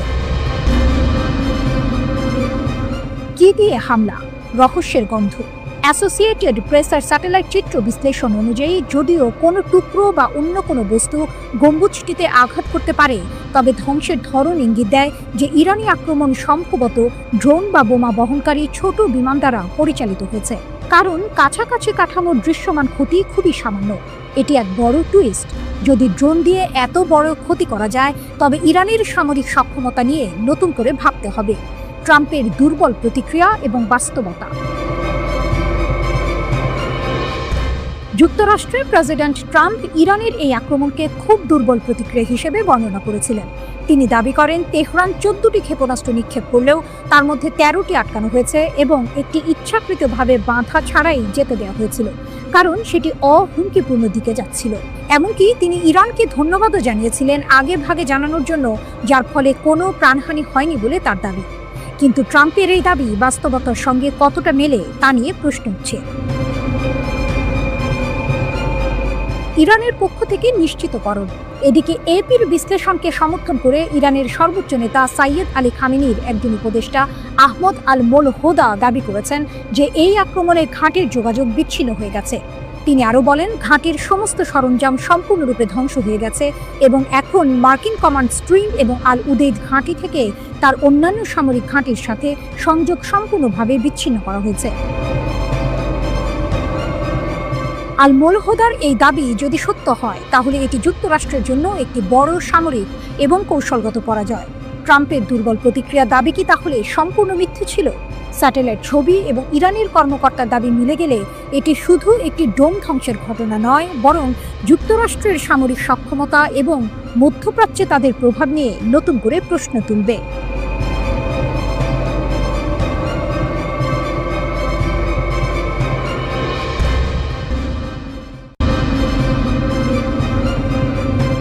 ইরানের প্রতি ইসরায়েলের নতুন হুঁশিয়ারি। যুদ্ধবিরতির আড়ালে কি চলছে? যুদ্ধবিরতি মানেই কি সব শান্ত? ইসরায়েল আর ইরানের ক্ষেত্রে কিন্তু এমনটা মনে হচ্ছে না। ইসরায়েলের প্রতিরক্ষামন্ত্রী ইসরায়েল কাটস এক মারাত্মক হুঁশিয়ারি দিয়েছেন, যদি ইসরায়েলকে হুমকি দেন বা ক্ষত করার চেষ্টা করেন তাহলে ইসরায়েলের লম্বা হাত তেহরান, তাবরিজ, ইস্পাহান যে কোনো জায়গায় আপনাদের কাছে পৌঁছে যাবে। আমাদের যদি ফিরতে বাধ্য করা হয় তাহলে আরও শক্তি নিয়ে ফিরব। ইরান ও ইসরায়েলের মধ্যে একটি ভঙ্গুর যুদ্ধবিরতি চলছে। প্রশ্ন হলো, এই যুদ্ধবিরতির আড়ালে আসলে কি খেলা চলছে? হামলার নেপথ্যের কারণ পরমাণু অস্ত্র নাকি অন্য কিছু? গত 13 জুন ইসরায়েল ইরানে আকস্মিক হামলা চালায়। এরপর দুই দেশের মধ্যে পাল্টাপাল্টি হামলা চলছিল। এর মধ্যে 21 জুন যুক্তরাষ্ট্র ইরানের 3টি পরমাণু স্থাপনায় হামলা চালিয়ে আগুন আরও বাড়িয়ে দেয়। উত্তপ্ত এই পরিস্থিতির মধ্যেই মার্কিন প্রেসিডেন্ট ডোনাল্ড ট্রাম্পের মধ্যস্থতায় 24 জুন যুদ্ধবিরতিতে রাজি হয় ইরান ইসরায়েল। কিন্তু এই যুদ্ধবিরতি যে কেবল একটি সাময়িক বিরতি তা কাটসের কথায় স্পষ্ট। ইসরায়েল ও যুক্তরাষ্ট্রের মাথা ব্যথা মূলত ইরানের পরমাণু প্রকল্পগুলো নিয়ে। ইরান বরাবরই দাবি করে আসছে যে তাদের পরমাণু প্রকল্প শান্তিপূর্ণ কাজে ব্যবহৃত হচ্ছে, কিন্তু ওয়াশিংটন ও তেল আবিবের অভিযোগ তেহরান আসলে পরমাণু অস্ত্র তৈরির দিকে এগোচ্ছে। ট্রাম্প আগেও হুঁশিয়ারি দিয়েছিলেন, ইরান যদি আবার পরমাণু অস্ত্র তৈরির দিকে এগোয় তাহলে যুক্তরাষ্ট্র আবারও হামলা চালাবে। সমৃদ্ধ ইউরেনিয়াম এবং নতুন আশঙ্কার জন্ম। ইসরায়েল কাটসের এই হুঁশিয়ারি এমন এক সময় এলো যখন মার্কিন সংবাদ মাধ্যম দ্য নিউ ইয়র্ক টাইমস ইরানের পরমাণু প্রকল্পগুলো নিয়ে একটি চাঞ্চল্যকর প্রতিবেদন প্রকাশ করেছে। এই প্রতিবেদন অনুযায়ী গত মাসে যুক্তরাষ্ট্রের বোমা হামলার পরেও ইরানের কাছে কিছু সমৃদ্ধ ইউরেনিয়াম রয়ে গেছে বলে ইসরায়েল মনে করছে। তাদের আশঙ্কা, এসব ইউরেনিয়াম পরমাণু অস্ত্র তৈরিতে ব্যবহৃত হতে পারে। যুক্তরাষ্ট্রের দাবি, 21 জুনের হামলায় ইরানের 3টি পরমাণু স্থাপনা ফোর্দো, ইস্পাহান ও নাতানজ পুরোপুরি ধ্বংস হয়ে গেছে। মার্কিন প্রতিরক্ষা দপ্তরের মুখপাত্র শন পার্লেন জোর দিয়েই বলেছেন, তারা ইরানের পারমাণবিক কর্মসূচিকে 1 থেকে 2 বছর পেছনে ঠেলে দিয়েছেন। কিন্তু ইসরায়েলের হিসাব ভিন্ন। তাদের মতে, হামলায় ইরানের পরমাণু কেন্দ্রে থাকা 18,000 সেন্ট্রিফিউজের বেশিরভাগই ধ্বংস হলেও 60% মাত্রায় সমৃদ্ধ সব ইউরেনিয়াম নষ্ট হয়নি। এর মানে হলো কিছু ইউরেনিয়াম এখনও ইরানি বিজ্ঞানীরা ব্যবহার করতে পারবেন। ইসরায়েলের এক কর্মকর্তা নাম প্রকাশ না করার শর্তে নিউ ইয়র্ক টাইমসকে বলেছেন, কেউ যদি সেই ইউরেনিয়াম সংগ্রহের চেষ্টা করে তবে ইসরায়েল আবার হামলা চালাবে।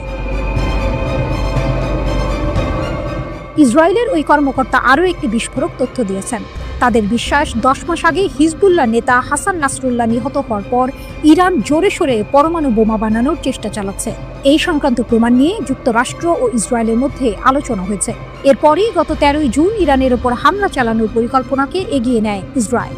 ইসরায়েল ও যুক্তরাষ্ট্রের হামলার জেরে জাতিসংঘের আন্তর্জাতিক পরমাণু শক্তি সংস্থা IAEA এর সঙ্গে ইরানের সম্পর্ক খারাপ হয়েছে। ইরানের প্রেসিডেন্ট মাসুদ পেজেশকিয়ান সংস্থাটিকে পক্ষপাতদুষ্ট বলে অভিযোগ করেছে। তিনি বলেছেন, ইরানের পরমাণু প্রকল্পগুলো নিয়ে IAEA কাজ করতে চাইলে তাদের দ্বিমুখী নীতি ত্যাগ করতে হবে।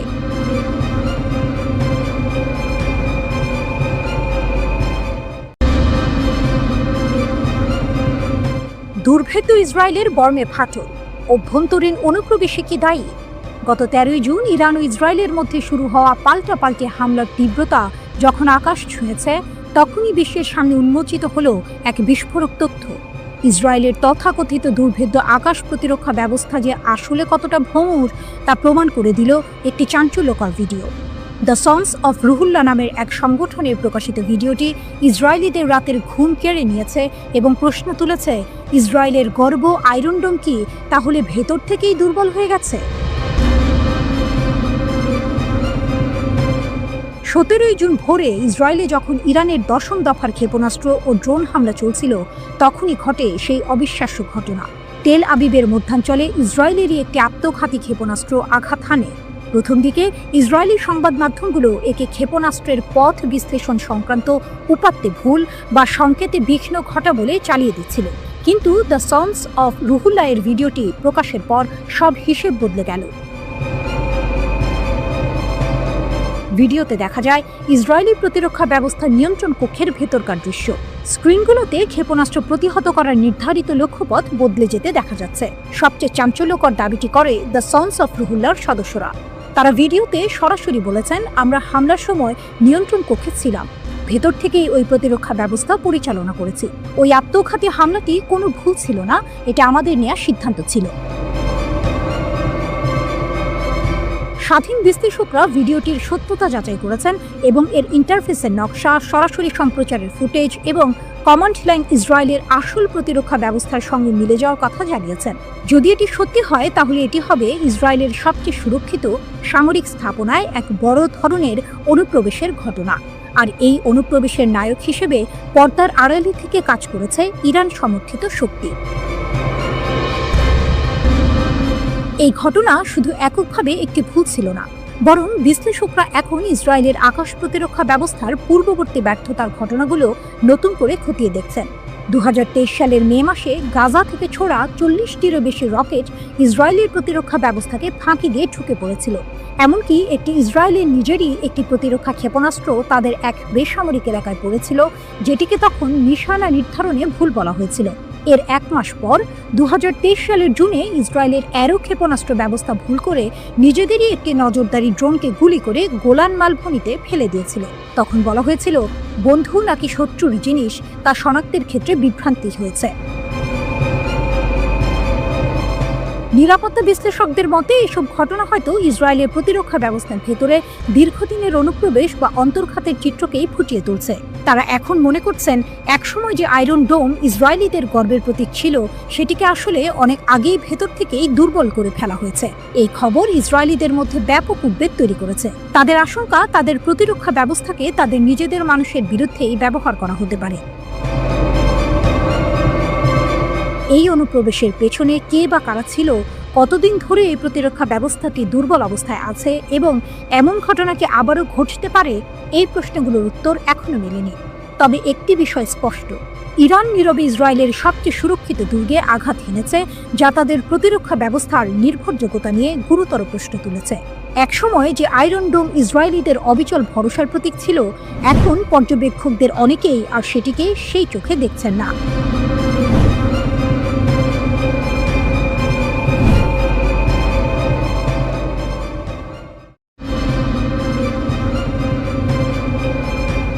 যুদ্ধবিরতির আড়ালে চীনের ক্ষেপণাস্ত্র পেল ইরান।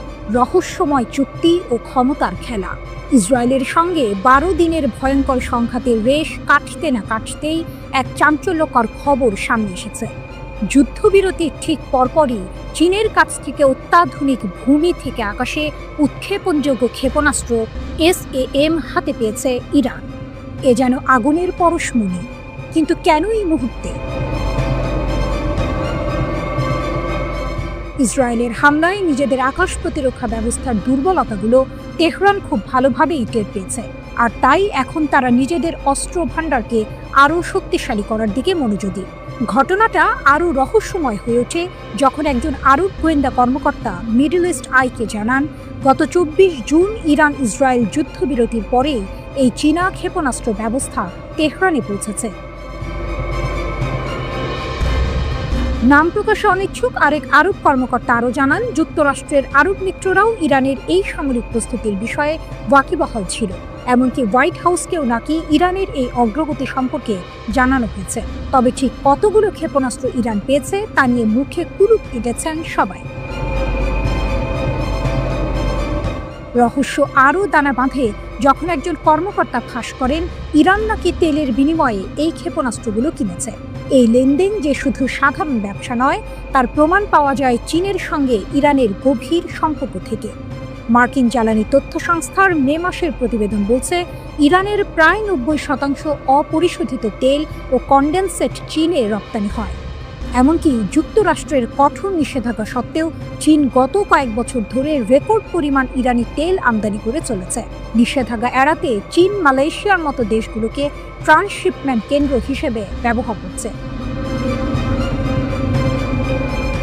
এ যেন এক চোর পুলিশ খেলা, যেখানে চীন ও ইরান মিলে যুক্তরাষ্ট্রের চোখ ফাঁকি দিচ্ছে।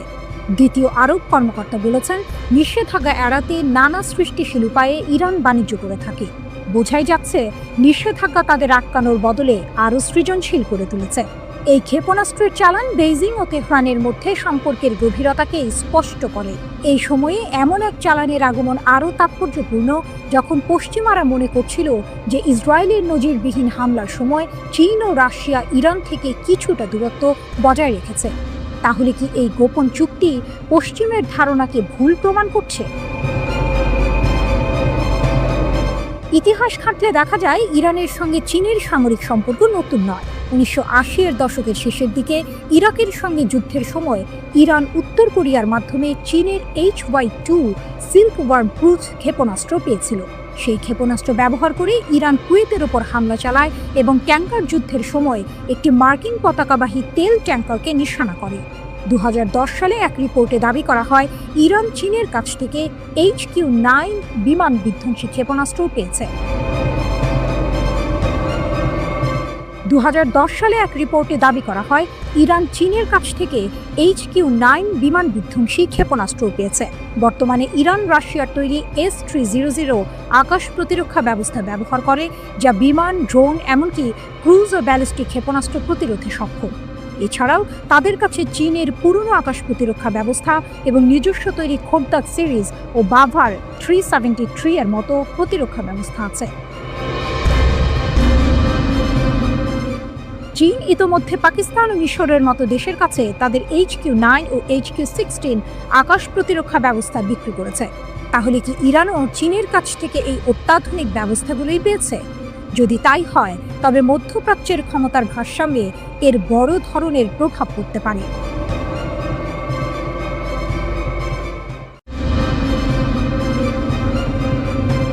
ইসরায়েল যুদ্ধ চাইছে আর ইরান আছে পূর্ণ প্রস্তুতিতে।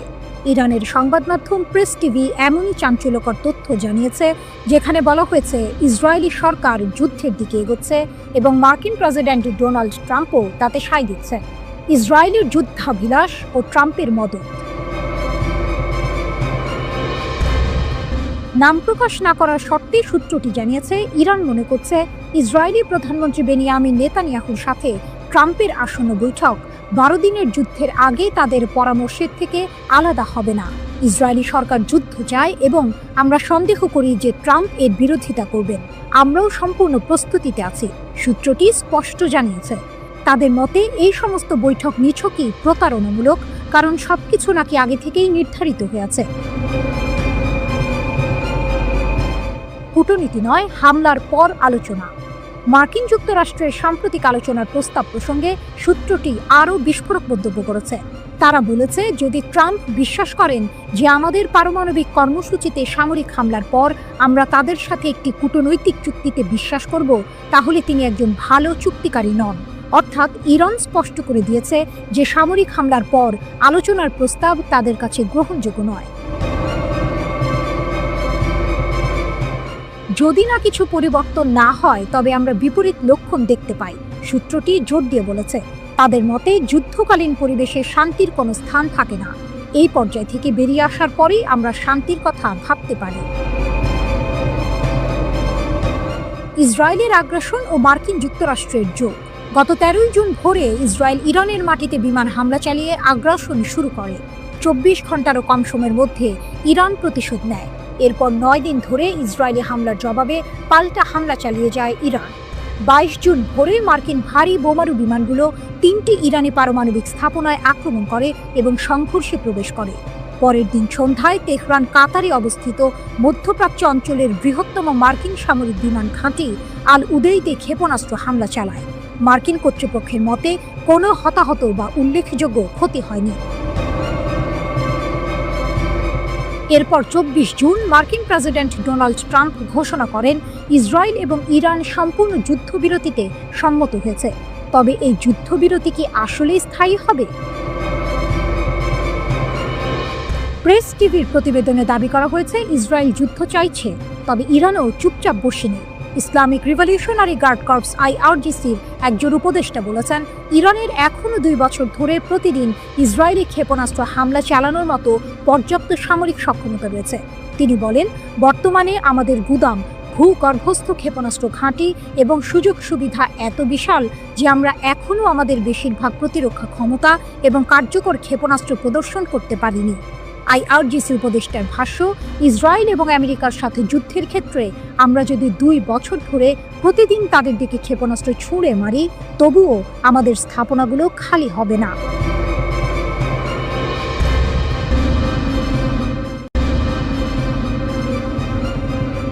একদিকেই সর্বনাশ, ইরান যেভাবে ইসরায়েলিদের জালে ফাঁসালো, একটা বেনামি মেসেজ। একটা টেলিগ্রাম লিঙ্ক আর লোভনীয় অর্থের হাতছানি। এভাবেই ইরান ইসরায়েলের মাটিতে তাদের গুপ্তচর বৃত্তির জাল বিছিয়েছিল। আপাত দৃষ্টিতে নিরীহ ছোট ছোট কাজ দিয়ে শুরু, যা শেষ পর্যন্ত ইসরায়েলের জন্য বিশাল এক মাথা ব্যথার কারণ হয়ে দাঁড়িয়েছিল। কিন্তু আসল চমকটা লুকিয়ে ছিল অন্য কোথাও। 2024 সালের এপ্রিলে ইসরায়েলে ইরানের প্রথম ক্ষেপণাস্ত্র হামলার পর 30 জনেরও বেশি ইসরায়েলিকে ইরানি গোয়েন্দা সংস্থার সাথে কাজ করার অভিযোগে অভিযুক্ত করা হয়। এদের বেশিরভাগেরই গল্পটা প্রায় একই রকম। অজানা নম্বর থেকে আসা একটা মেসেজ, যেখানে সামান্য তথ্যের জন্য বা ছোটখাটো কাজের জন্য মোটা অঙ্কের টাকার প্রস্তাব। প্রথম দিকে কাজগুলো ছিল সহজ, যেমন কোনো পার্কের নির্দিষ্ট স্থানে কালো ব্যাগ পুঁতে রাখা হয়েছে কিনা তা পরীক্ষা করা। এর জন্য মিলত প্রায় 1000 মার্কিন ডলার। এরপর যখন লোভের পাল্লা ভারী হতে শুরু করলো, তখন এলো আরও বিপজ্জনক কাজের প্রস্তাব। আদালতের নথি থেকে জানা যায়, গত 1 বছর ধরে ইরানের এই গুপ্তচর বৃত্তির চেষ্টা খুব একটা ফলপ্রসূ হয়নি। তারা ইসরায়েলের উচ্চপদস্থ কর্মকর্তাদের হত্যা করার যে আকাঙ্ক্ষা করেছিল তা পূরণ করতে পারেনি। তবে তাদের কৌশল ছিল মারাত্মক কার্যকর। এত বেশি ইসরায়েলি সাধারণ অভিযান চালাতে রাজি ছিল যে কৌশলগতভাবে গুরুত্বপূর্ণ স্থানগুলির তথ্য সংগ্রহের জন্য গুপ্তচর বৃত্তি অভিযান সফল হতে পারত, যা পরবর্তীতে ইরানি ব্যালিস্টিক ক্ষেপণাস্ত্রের লক্ষ্যবস্তুতে পরিণত হতো। যোগাযোগের পদ্ধতি ছিল বেশ সহজবোধ্য। একটি টেক্সট মেসেজ, যার প্রেরক নিজেকে সংবাদ সংস্থা হিসেবে পরিচয় দিত। মেসেজে প্রায়শই যুদ্ধ সম্পর্কিত তথ্য চাওয়া হতো এবং বলা হতো, আমরা তা কিনতে প্রস্তুত। অন্য একটি মেসেজে আরও সরাসরি বলা হয়েছিল, একটি স্বাধীন জেরুজালেম মুসলমানদের একত্রিত করে, যুদ্ধ সম্পর্কে আমাদের তথ্য পাঠান। এরপরই আসতো টেলিগ্রাম অ্যাপের একটি লিঙ্ক, যেখানে নতুন করে কথোপকথন শুরু হতো। মজার বিষয় হলো, এই কথোপকথনে ইসরায়েলি নাম ব্যবহার করা হতো এবং সহজ কাজের বিনিময়ে অর্থের প্রস্তাব দেওয়া হতো। যদি কেউ আগ্রহ দেখাতো, তাহলে তাদের পেপ্যাল বা ক্রিপ্টোকারেন্সির মাধ্যমে টাকা নেওয়ার জন্য একটি অ্যাপ সেট আপ করার পরামর্শ দেওয়া হতো। 29 সেপ্টেম্বর গ্রেপ্তার হওয়া এক সন্দেহভাজনের ঘটনা ছিল চমকপ্রদ। তাকে একটি পার্কে গিয়ে একটি কালো ব্যাগ পুঁতে রাখা হয়েছে কিনা তা পরীক্ষা করতে বলা হয়েছিল। ব্যাগটি ছিল না, কিন্তু নিয়োগকারী একটি ভিডিও পাঠিয়ে তা প্রমাণ করেছিল এবং তাকে 1000 মার্কিন ডলার দেওয়া হয়েছিল। এরপর তাকে লিফলেট বিতরণ, পোস্টার লাগানো বা গ্রাফিতি স্প্রে করার মতো কাজ দেওয়া হয়েছিল, যার বেশিরভাগই ছিল ইসরায়েলি প্রধানমন্ত্রী বেনিয়ামিন নেতানিয়াহুর বিরুদ্ধে অবমাননাকর স্লোগান। এরপর এলো আরও সংবেদনশীল কাজ, ছবি তোলা। আজারবাইজান বংশোদ্ভূত এক ইসরায়েলিকে দেশের বিভিন্ন স্পর্শকাতর স্থাপনার ছবি তোলার জন্য ভাড়া করা হয়েছিল। এমনকি এই কাজকে সে পারিবারিক ব্যবসায় পরিণত করেছিল। সে তার আত্মীয়দের হাইফা বন্দরের সুবিধাগুলোর ছবি তুলতে সাহায্য করেছিল, যা পরে ইরানি ক্ষেপণাস্ত্রের আঘাতে ক্ষতিগ্রস্ত হয়। 72 বছর বয়সী মরতে চাই মতি মামান এর ঘটনাটি ছিল আরও নাটকীয়। তার অর্থের প্রয়োজন ছিল এবং তুরস্কের 2 ব্যবসায়ী ভাইয়ের মাধ্যমে তার পরিচয় হয় এডি নামের এক ইরানি ব্যবসায়ীর সাথে। এডি শুকনো ফল এবং মশলা আমদানি করত। মামানকে সাইপ্রাস হয়ে সামান্দাগে উড়ে যেতে বলা হয়। এরপর তাকে তুরস্কের ইউকসেকোভা শহরে নিয়ে যাওয়া হয়, যেখানে সে একটি হোটেলে ছিল। এডি মামানকে জানায় যে ইসরায়েলিদের ইরানে পাচার করার একটি উপায় আছে। মামান রাজি হয় এবং একটি ট্রাকে লুকিয়ে ইরানে প্রবেশ করে। সেখানে এডি এবং একজন দ্বিতীয় ইরানি কর্মকর্তা মামানের সাথে একটি বিলাসবহুল হোটেলে দেখা করে এবং 3টি কাজের জন্য তাকে হাজার হাজার ডলারের প্রস্তাব দেয়। ইসরায়েলের নির্দিষ্ট স্থানে টাকা বা বন্দুক রেখে আসা, জনাকীর্ণ স্থানের ছবি তোলা এবং অন্যান্য এজেন্টদের হুমকি দেয়া, যারা শত্রুতাপূর্ণ মিশন পরিচালনার জন্য ইরান থেকে তহবিল পেয়েছিল, কিন্তু আসলে তাদের মিশন সম্পাদন করেনি।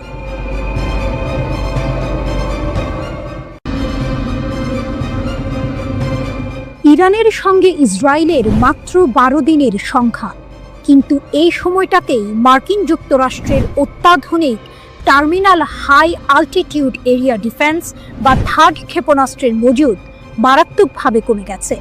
আমেরিকান গণমাধ্যম আর প্রতিরক্ষা বিশ্লেষকরা বলছেন, ইসরায়েলকে বাঁচাতে গিয়ে যুক্তরাষ্ট্রের প্রায় $1.5 বিলিয়ন মূল্যের ক্ষেপণাস্ত্র ধোঁয়ায় মিশে গেছে। নিউজউইক ম্যাগাজিন সরকারি সূত্রের বরাত দিয়ে জানিয়েছে, আমেরিকা তার উন্নত ক্ষেপণাস্ত্র প্রতিরক্ষা ব্যবস্থার একটি বড় অংশ ইসরায়েলের সুরক্ষায় ব্যবহার করেছে, কিন্তু এর ফলাফল নিয়ে প্রশ্ন উঠেছে। শুধু তাই নয়, যুক্তরাষ্ট্রের নিজেদের কৌশলগত মজুদের ওপর এর মারাত্মক প্রভাব পড়েছে। লকহিড মার্টিন নামের এক অস্ত্র প্রস্তুতকারক সংস্থা এই থার্ড ক্ষেপণাস্ত্র তৈরি করে। এটি ইসরায়েলের প্রতিরক্ষা ব্যবস্থার একটি গুরুত্বপূর্ণ অংশ, যা ইরান ও ইয়েমেন থেকে আসা মধ্যম পাল্লার ব্যালিস্টিক ক্ষেপণাস্ত্র আটকাতে সক্ষম। এই ব্যবস্থা পৃথিবীর বায়ুমণ্ডলের ভেতরে বা বাইরে উভয় স্থানেই স্বল্প, মধ্যম ও মাঝারি পাল্লার ব্যালিস্টিক ক্ষেপণাস্ত্রকে লক্ষ্যবস্তু করতে পারে। থার্ড হিট টু কিল পদ্ধতি ব্যবহার করে, অর্থাৎ এটি কোনো বিস্ফোরক ওয়ারহেড ছাড়াই কেবল গতিশক্তির মাধ্যমে ক্ষেপণাস্ত্রকে ধ্বংস করে। এটি 150 কিলোমিটার পর্যন্ত উচ্চতায় এবং 150 থেকে 200 কিলোমিটার পাল্লার মধ্যে ক্ষেপণাস্ত্র আটকাতে পারে।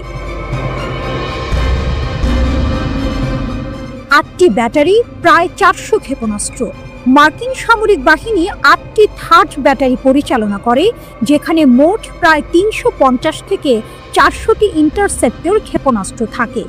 8ম ব্যাটারিটি 20 জুন ইরানের বিরুদ্ধে ইসরায়েলি আগ্রাসনের সময় সক্রিয় করা হয়েছিল এবং এটি হাইপারসনিক ক্ষেপণাস্ত্র প্রতিরোধ করতে সক্ষম। 2025 সালের জুনে ইরানের সাথে সংঘর্ষের সময় এই মার্কিন পরিচালিত সিস্টেমগুলো গুরুত্বপূর্ণ ভূমিকা পালন করে, যদিও তাদের সঠিক অবস্থান গোপন রাখা হয়েছে।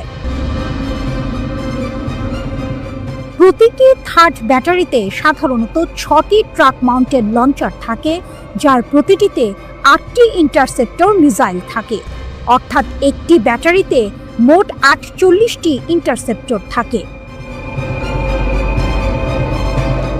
বিশ্বের সবচেয়ে উন্নত ক্ষেপণাস্ত্র প্রতিরক্ষা ব্যবস্থা হওয়া সত্ত্বেও ইয়েমেনি ব্যালিস্টিক ক্ষেপণাস্ত্র হামলার বিরুদ্ধে থার্ড এর কার্যকারিতা মিশ্র ছিল। কিছু বাধা সফল হলেও গুরুত্বপূর্ণ ব্যর্থতাও ঘটেছে। 2025 সালের মার্চ মাসের শেষ পর্যন্ত 6টি ইয়েমেনি ক্ষেপণাস্ত্র সফলভাবে আটকানোর খবর পাওয়া গেছে, কিন্তু 4 ও 9 মে থার্ড বেনগুরিয়ন বিমানবন্দর লক্ষ্য করে আসা ক্ষেপণাস্ত্র আটকাতে ব্যর্থ হয়। থার্ড ও অ্যারো উভয় সিস্টেমের কার্যকারিতা নিয়ে মার্কিন ও ইসরায়েলি কর্মকর্তারা দাবি করলেও ইয়েমেন প্রতিশোধমূলক অভিযানের অংশ হিসেবে বেনগুরিয়ন বিমানবন্দরকে লক্ষ্যবস্তু করেই চলেছে। চলমান হুমকি এবং দুর্বলতার কারণে প্রায় সব আন্তর্জাতিক বিমান সংস্থা ইসরায়েলের ফ্লাইট স্থগিত করেছে। ইরানের ক্ষেপণাস্ত্র হামলায় ব্যর্থতা। ইরানের বিরুদ্ধে 12 দিনের যুদ্ধের সময় থার্ড এর কার্যকারিতা উল্লেখযোগ্যভাবে খারাপ হয়। এর মূল কারণ ছিল এর কম বাধাদান হার এবং মার্কিন ও ইসরায়েলি ইন্টারসেপ্টর মজুদের দ্রুত হ্রাস। আগ্রাসনের আগে অধিকৃত ফিলিস্তিনি অঞ্চলে প্রায় 100টি থার্ড ইন্টারসেপ্টর ক্ষেপণাস্ত্র মোতায়েন করা হয়েছিল, কিন্তু ইরান প্রতিশোধমূলক অভিযানে 370 থেকে 500টি ব্যালিস্টিক ক্ষেপণাস্ত্র নিক্ষেপ করে, যা থার্ডের উপলব্ধ ক্ষমতার চেয়ে অনেক বেশি ছিল। যুদ্ধের প্রথম দিকে ইরান ইচ্ছাকৃতভাবে শত্রুর বিমান প্রতিরক্ষা ব্যবস্থা শেষ করার জন্য পুরনো তরল জ্বালানিযুক্ত ব্যালিস্টিক ক্ষেপণাস্ত্র ব্যবহার করে। ইসরায়েলের ইন্টারসেপ্টর সরবরাহ যখন উল্লেখযোগ্যভাবে কমে যায়, তখনই তারা আরও উন্নত ও কৌশলগত ক্ষেপণাস্ত্র ব্যবহার করে। জর্ডানের আলোকচিত্রী জায়েদ এম আল আব্বাসির একটি ওপেন সোর্স বিশ্লেষণ অনুমান করেছে যে ইসরায়েল 20টিরও বেশি ইরানি ক্ষেপণাস্ত্র ব্যারেজের মধ্যে মাত্র একটিতে 39টি থার্ড, 34টি অ্যারো 3 এবং 9টি অ্যারো 2 ইন্টারসেপ্টর ব্যবহার করেছে। ইন্টারসেপ্টর ব্যবহারের এত উচ্চ হারের কারণে বিশ্লেষকরা মনে করেন যে সংঘাতের প্রথম 4 থেকে 5 দিনের মধ্যে থার্ড ব্যাটারিগুলো সম্ভবত তাদের ক্ষেপণাস্ত্র সরবরাহ শেষ করে দিয়েছে। ইসরায়েলি সংবাদ মাধ্যম হারেজ ইসরায়েলি সামরিক সূত্রের বরাত দিয়ে জানিয়েছে যে প্রায় 200টি আমেরিকান এবং ইসরায়েলি ইন্টারসেপ্টর ক্ষেপণাস্ত্র উৎক্ষেপণ করা হয়েছে, যার আনুমানিক ব্যয় $5 বিলিয়ন, প্রায় $1.5 বিলিয়ন।